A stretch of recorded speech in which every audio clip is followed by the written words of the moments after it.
Family gatherings felt like competitions, and I always lost. My husband's mother smiled at my sister-in-law and gushed, "You're the daughter I always wanted." When I brought a dish, she sneered, "We only eat real family recipes." That holiday, I brought nothing except plane tickets for a solo vacation. They noticed my absence real fast.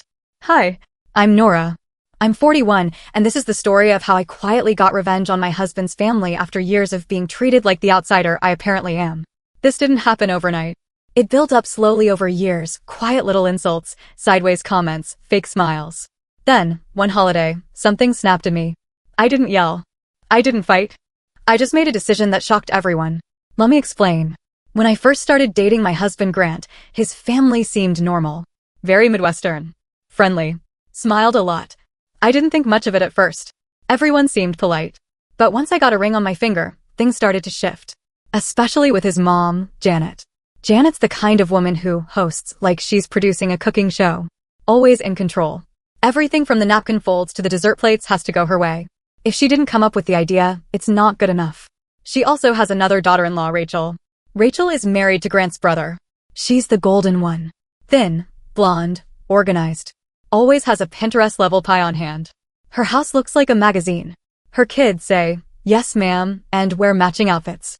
It was obvious early on, Rachel was the one who fit. I wasn't.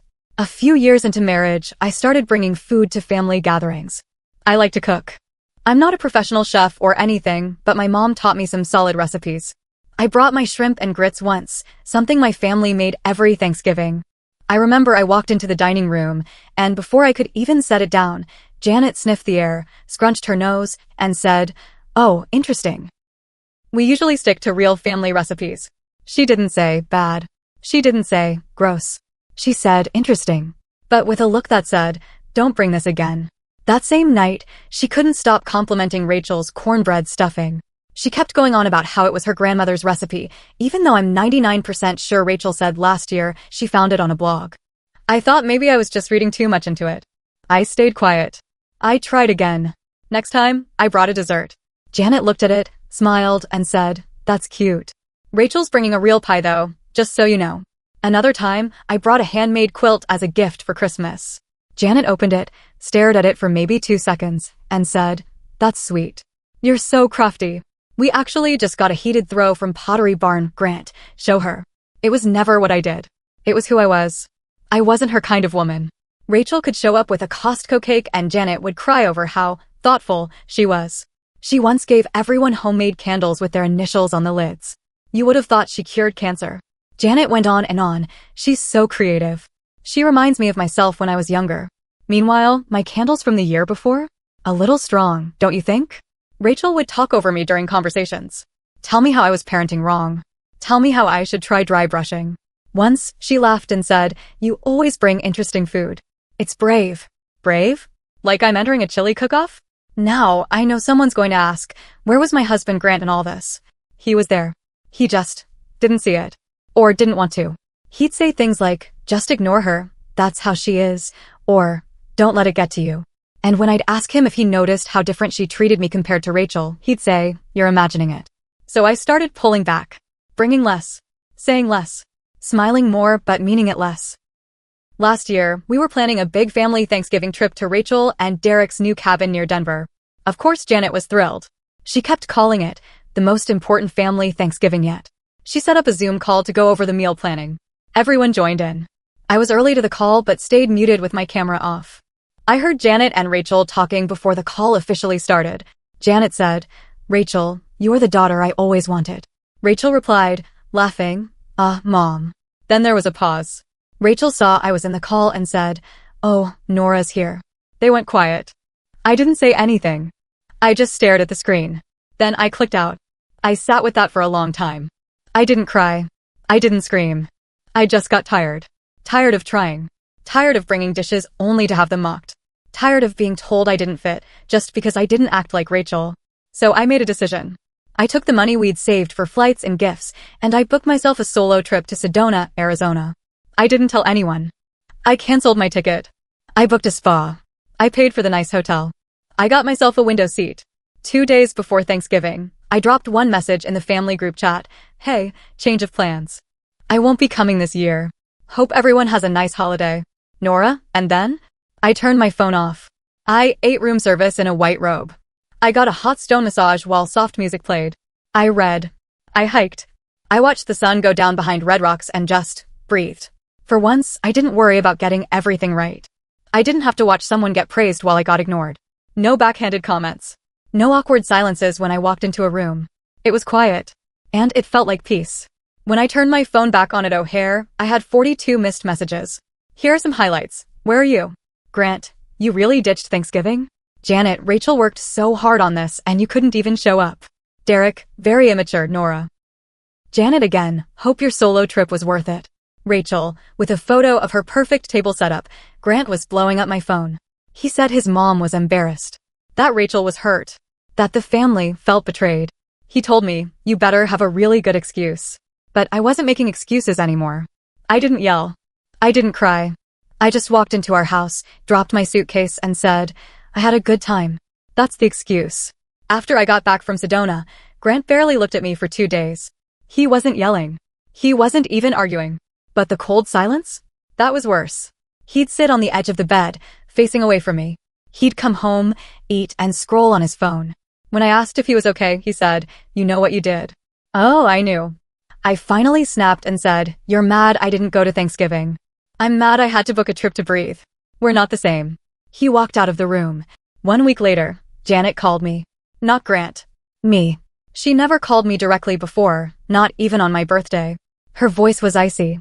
She said, I just wanted you to know what you did caused a lot of damage. Rachel was crying. Derek was embarrassed. And Grant? He's ashamed of you. I didn't say anything. Then she said this. You could have at least explained. You just ran off like a teenager. Not very grown up. And I don't know what came over me, but I said, I didn't run away. I left. Big difference. Then I hung up. The very next weekend, I found out Janet had done something new. She invited Grant and our 2 kids to a Christmas planning brunch. Just them. Not me. How did I find out? My 7-year-old asked me, Mom, why didn't you come to Grandma's house with us?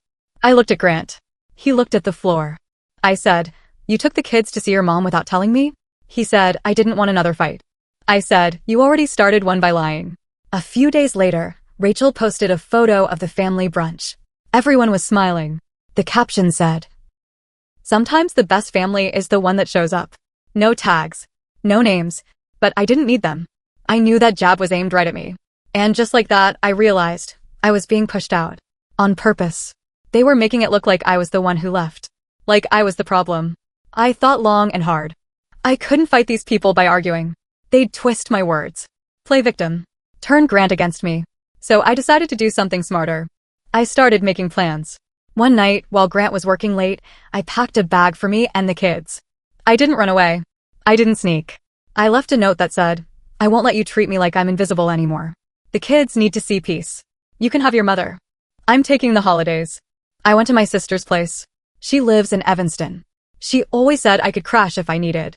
We decorated cookies. We built a gingerbread house. My boys laughed. No tension. No comments about whether my centerpiece was too much. For the first time in years, I felt like a real mom. A present one. He knocked on my sister's door. He looked like he hadn't slept. His eyes were red. He held a grocery store bouquet and a bag from Walgreens. I stepped outside. He said, you took the kids and disappeared. I said, you took them first, Grant. You just didn't leave the house to do it. He stood there for a long time. Then he asked, are we done? I didn't answer. This part is unbelievable. Janet sent out a group email titled, Holiday Plan Adjustments. She CC'd the whole family, even me, and said, due to recent tensions, we're doing a smaller Christmas this year. Just family. No drama. We want to protect our peace. No drama. No drama? That woman thrives on it. She ended the email with, everyone please confirm if you're attending. Also, Rachel will be leading the prayer this year. Rachel? Leading prayer? This woman threw me out of her cabin for bringing deviled eggs with paprika. Now she's the spiritual leader? My oldest son, he's 10. Saw the email over my shoulder. He said, Grandma said you're not real family. I froze. I turned to him and asked, when did she say that? He looked confused. At her house. She said only real family gets to light the tree. I didn't even feel anger. I felt cold. Like something snapped inside me. This wasn't just about me anymore. She was using her power to poison my kids against me. Slowly, Subtly. And Grant? He stood by while it happened. That's when I knew. This wasn't just about revenge. It was survival. After my son told me what Janet said about not being real family, something in me cracked. But instead of breaking down, I went quiet. Focused. I had to be smart now. If I let her keep rewriting the story, my kids would grow up thinking I was the one who abandoned family traditions. That I was cold. Dramatic. Difficult. I wasn't going to scream or start a fight. I was going to take control loudly, but without a sound. Here's the part they didn't see coming. Janet's family goes to a small church in Naperville. She's in deep, like hosting bake sales deep. So when I saw that Rachel was being chosen to lead Christmas prayer, I got curious. I called Pastor Allen. I'd met him a few times at weddings and baptisms. I said, "Hi, Pastor, this is Nora. I was wondering if the church is still doing the Christmas charity drive this year." He said yes. Then I asked, "Do you guys still publish the family sponsorship lists in the bulletin?" He said yes again. Bingo. I told him I'd like to sponsor a local family, but I wanted it anonymous. Then I asked one more question. "Do you mind if I add a message from someone who's been overlooked?" He laughed and said sure. No questions asked. The church publishes a small bulletin that goes out Christmas Eve morning. Most of the families at Janet's church read it front to back. Page 4 listed families who donated Christmas gifts to those in need. There was one anonymous entry that read, "Donated in honor of the women who are never called real family, but show up anyway, cook the meals, pack the bags, decorate the trees, and keep the peace even when they aren't invited to the table." It was small, but it hit. I didn't know it yet, but someone from Janet's church took a photo of it and posted it on Facebook. A few women commented, "Phew, sounds like someone's feeling brave this year." She messaged me. Just, "Really? At church?" I didn't respond. She followed up, "You're making this all public now?" Still no response. She ended with, "We see what you're doing." And it's sad. Funny. I used to think I was the sad one. This twist I didn't expect. Derek, Rachel's husband. He called me after the church bulletin went semi-viral in their local circle. He said, "Nora, I just wanted to say, I think what you did took guts." I froze. "Excuse me?" He continued, "I didn't know half the stuff Rachel and Mom have said to you. I mean, I figured there was tension, but I didn't know it was that bad." I waited. Then he said the part one wasn't ready for. Rachel's been different since the cabin. Obsessed with the family image. I can't even breathe around her anymore. He didn't say it, but he didn't have to. That marriage was cracking. Yep. Janet, apparently, cried at church after someone brought her a printed copy of the bulletin with the note highlighted. She didn't cry when she insulted me for years. Or iced me out of her brunch. Or told my kids I wasn't real family. But she cried when her social circle started whispering. And my son? He saw her at church that night and came back asking, "Why was Grandma sad? Did you do something mean?" That's when I sat him down. Not the dramatic adult version, but the simple one. I said, "Sometimes people say mean things when they're scared of things that are different. And sometimes adults pick favorites. But that doesn't mean it's right." He asked, "So you're not bad?" I smiled. "No, sweetie. I'm just not part of their favorite club. That's all." He nodded. "Okay, can we still do Christmas here?" And that was that. "Did you send that bulletin message?" I waited 6 hours to respond. Then I texted back, "Does it matter?" He never replied. "You thought Janet would lay low after that?" Oh no. 3 days before Christmas, she sent out paper invites. Like actual mailed invitations. Gold trimmed. One went to my house, even though I wasn't supposed to be real family. It read, "This Christmas, we heal. Family dinner. All welcome, but please, no drama. Let's act like adults." I showed it to my sister and laughed for 5 minutes straight. No drama? She burned my name out of the family for a decade. But now she wants unity? I didn't RSVP. I had other plans. Plans she'd never see coming.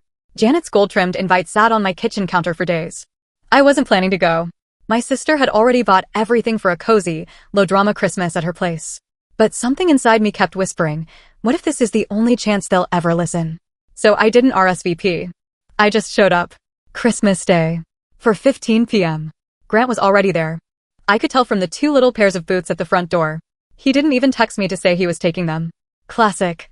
I stood on the porch, holding a small tin of cookies, not to be nice. Just to keep my hands busy. Rachel opened the door. She froze. "Hi," I said, like it was just another Sunday. She blinked. "You came?" I nodded. "You said all were welcome." She stepped back, wordless. The living room was filled with tension so thick it could have been sliced like the ham on the buffet. Janet was pouring cider into crystal glasses when she looked up and saw me. Her smile froze halfway up her face. Nora, she said, as if the word hurt her throat. Janet, I answered, calm and even. The kids ran to me. My youngest hugged my leg like he hadn't seen me in weeks. I kissed his forehead. I looked up at Grant. He looked embarrassed? Nervous? I couldn't tell. Dinner started. People picked at food. Fake compliments were tossed around like glitter. Rachel showed off her new phone case. Derek nodded like a robot. Then someone asked the question. It was Janet's cousin, Margaret. The kind of woman who collects drama like stamps. She sipped her wine and said, So, Nora, that message in the church bulletin. That was you, wasn't it? I didn't deny it. I said, yes. It was. You could hear forks drop. Rachel laughed, sharp, dry. Of course it was. Because nothing is ever enough for you. I turned to her. You mean like how nothing I bring is ever enough for your mom? Janet stepped in, voice rising. This isn't the place for that kind of talk. I stayed seated, calm, but my heart was pounding. No, it's the perfect place. Because I'm tired of pretending. I've been silent for years while you all decided how welcome I was based on whether my salad had the right ingredients. Janet slammed her napkin down. You always make yourself the victim, Nora. You were never excluded. You just didn't try. My voice didn't shake. I tried. I just stopped bending when you made it clear I'd never be your daughter, your friend, or even your equal. Rachel muttered, drama queen. That's when my oldest stood up from the kids' table. He looked around the room and said, Grandma told me Mommy wasn't real family. That's why I didn't light the tree. Boom. You could hear people inhale all at once. Janet's face turned red. Not pink. Not flushed. Red. She stammered, I never said that. That's not what I meant, but the damage was done. Derek looked at Rachel and said, Is this true? Rachel just rolled her eyes. My son looked at me. You said she said it. Was I wrong? I knelt beside him. No, baby. You were honest. Then I looked up at everyone. This is what happens when you whisper poison for years and think no one's listening. Janet started crying. But not out of regret. Out of embarrassment. She stood up and left the room. Rachel followed her, arms crossed, muttering something about how I'd planned this. The rest of the table just sat there. Margaret muttered, well, that was overdue. Derek got up and started helping the kids with dessert like nothing happened. Grant sat across from me, stunned. Then he whispered, Why didn't you tell me it was this bad? I turned my head slowly. I did. You just didn't hear it until someone else said it loud enough for you. He looked down. I'm sorry. I didn't say anything back. I packed the kids' overnight bags. Grant followed me to the car. He said, I don't know how to fix this. I said, I'm not asking you to. He asked, Are you leaving me? I looked at him. No, but I'm not staying stuck anymore. If you want this to work, you're going to have to choose to show up. Not just physically. Emotionally. He nodded, but it didn't feel strong. It felt scared. Like maybe he knew something had shifted for good. I spent the rest of the holiday at my sister's. We made our own traditions. No matching napkins. No judgments. Just warmth. A few days later, Janet sent a short email. I don't think we'll be extending future invitations for the time being. It's clear our differences are too big to ignore. I wish you well. That was it. I didn't respond. Rachel blocked me on everything. No loss there. Grant started therapy. With me. On time. Every week. He's working on listening, finally. I don't regret going to dinner that night. I don't regret the bulletin. I don't even regret the years of trying. Because now I see it clearly, I wasn't the problem. I was just the only one pretending there wasn't one. I don't know if Janet and I will ever speak again. Maybe we're done. Maybe that's a gift in disguise. But I do know this. I walked into a house full of people who tried to erase me, and I left with the truth out in the open. Sometimes the real revenge is making them sit at the table they built. And forcing them to taste every bitter bite of what they served you.